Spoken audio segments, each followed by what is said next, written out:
జగన్నాథ రథచక్రాలు వస్తున్నాయి అంటారు. ఎందుకో తెలుసా? ఈ పూరిలో ఉండే ఆ జగన్నాథ స్వామి అంత పవర్ఫుల్ అండ్ అక్కడ జరిగే ఆ రథయాత్రకు కూడా అంత ఇంపార్టెన్స్ ఉంది. సాక్షాత్తు దేవుడే 9 రోజుల పాటు బయటికి వస్తారు పూరిలో. ఈ భూప్రపంచంలో దేవుడి యొక్క ఆత్మ డైరెక్ట్ గా ఉన్న ఏకైక టెంపుల్ పూరి.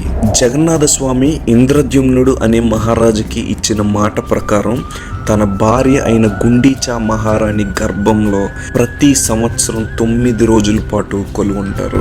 ఆ టైంలోనే జగన్నాథ స్వామిని తన మెయిన్ టెంపుల్లో నుంచి బయటికి తెచ్చి రథాల మీద ఊరేగిస్తూ దగ్గరలో ఉన్న గుండీచా టెంపుల్లో పెడతారు. అందుకే ఈ రథయాత్ర జరుగుతుంది.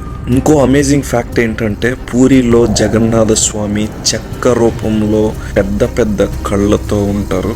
ఈ వీడియో మీకు నచ్చినట్లయితే జై జగన్నాథ్ అని కామెంట్ చేయండి.